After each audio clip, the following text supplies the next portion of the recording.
Hi everyone, I hope you are doing well. And again, I want to encourage my fellow brothers and sisters in Christ, especially those who are going through trial right now.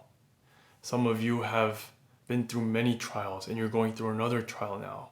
Some of you have been going through the same trial for a long time, and the suffering is so great that you may feel hopeless even though you are a child of God.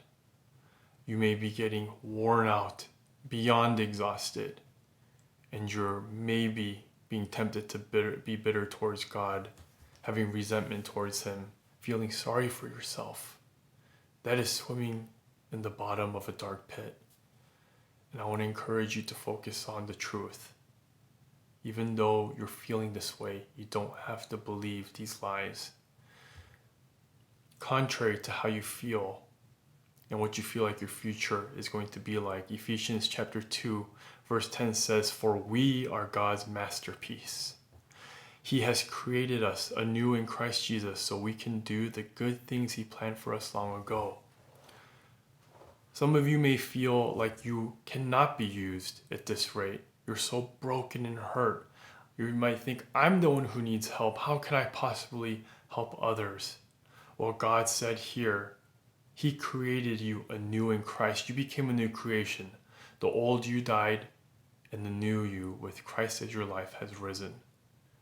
And now He is preparing you for use so that we can do good things He planned for us long ago. That's what He said. He planned for you to do good works, and He's preparing you for that.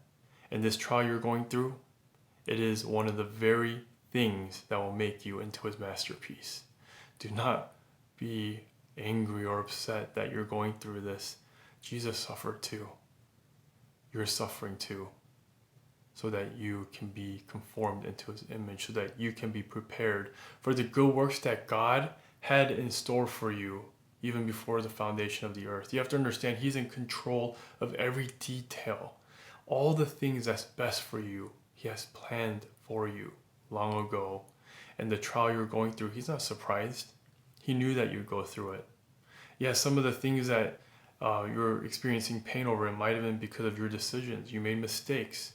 Some people might have hurt you. Some people are afflicting you. But God turns it for our good. He's not surprised, and He already had plans to turn it for your good and for His glory. And so what you have to focus on right now is trusting in Him. Don't overcomplicate things. Just trust in Him. Trust in His Word. Go to His Word for answers and guidance. And I'm going to jump way forward, way after you get out of this trial. 1 Corinthians chapter 3, verse 12 through 15 says, "If anyone builds on this foundation using gold, silver, costly stones, wood, hay, or straw, their work will be shown for what it is, because the day will bring it to light. It will be revealed with fire, and the fire will test the quality of each person's work. If what has been built survives, the builder will receive a reward. If it is burned up, the builder will suffer loss, but yet will be saved, even though only as one escaping through the flames." This is talking about the end times. I believe when this time comes, the day where our works will be tested by fire, I think everyone will be able to see it. You, me, all people will witness together at the end what will happen with our works. Or was it genuine? Or was it fake? And so if you look at the works that were built here, the foundation, the things that were built on the foundation was gold, silver, costly stones, wood, hay, or straw. If you notice, 3 of them cannot be burned. The costly stone, silver, and gold. But the wood, hay, or straw burn up. And so there could be people that are called pastors. There could be evangelists that have built a huge following, an enormous church. But when it's tested in the fire, it'll amount to a beautiful looking structure made of maybe wood and some hay around it and some straw around it, and it just burns up. And there could be other Christians that no one's ever heard of, and their work is done with gold, silver, or costly stones, and it doesn't burn up. What is the difference? The difference is that you do it by your own strength, your own wisdom, trusting in yourself, even though you're a born again Christian, because it says those who suffer loss in the end, they'll still make it to heaven. But if you do it in your own strength, it'll be nothing but straw, wood, or hay. But if you learn to rely on God, the key thing, to trust in Him and have Him guide and direct you in bearing the fruit and doing the good works that He had planned for you, then that is the costly stone, silver, and gold. What you're going through is leading you into a time of surrender and trust in God so that you can learn to let Him work in and through you. How do you let God work in and through you? You have to be surrendered. You can't hold on to trusting in yourself, thinking you know better than God. You have to be humbled, and that takes chastising. You have to give up. You have to come to the end of yourself. And how does that happen? Through difficult circumstances, like the very one you may be going through right now. What you're going through is setting you up for building with gold, silver, and costly stones so that it will not burn up. Don't get mad at God. Don't lose hope, but see it for what it is. It's love.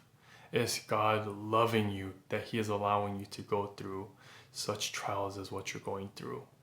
He is preparing you to do the good works in order to build with these costly stones, silver, and gold, so that you won't use hay, wood, and straw, because He knows that'll burn up on the last day, and we'll all see it. And I pray to God that all of us who's viewing, we could see each other and see our works not go up in flames, but receive a good reward. And I wouldn't be able to make these videos if I didn't go through the trials myself. Right? It's great. This is fruit. Because of what God has comforted me with, I'm able to comfort you in the same way. But it doesn't just stop there. We don't go through trials just to help other people come out of their trials. In the trials, one of the most precious things that happens is that we get to be conformed into the image of Jesus. Romans 8:29 says, "For those God foreknew, He also predestined to be conformed to the image of His Son, so that He might be the firstborn among many brothers and sisters." How do we become conformed to the image of His Son? A lot of times it's through suffering. It may be the very suffering you're experiencing right now that is being used to conform you into the image of His Son. Some of us kick a lot harder and a lot longer before we're tamed. Charles Spurgeon said that when we come to surrender, something along these lines, it's like getting a bull to finally surrender. He's kicking and swinging wildly, but he loses strength eventually. And then he learns to surrender. We are like that too. We go kicking, swinging, screaming and yelling, saying we don't want the pain. I don't want to let go of control. It's too scary. I can't do it. But as you kick and scream and you lose strength and you just run out of steam completely, that's where you enter that blessed surrender. That's where you learn to let go and let God take over and bear the fruit that He had planned for you. Whether it's trial number 15 or the first one, it's being used for your good. If you're alive, He's not done with you. You're still being made into His masterpiece. Don't resent the trial, but thank Him for it. You'll be out of it soon enough, and you'll be much better for it afterwards. But the key thing is to keep trusting in God. Don't turn away. That's what the devil wants. But learn from what you're going through right now. Have a heart of humility, knowing that God's teaching you through this, and stay alert to what He's teaching you.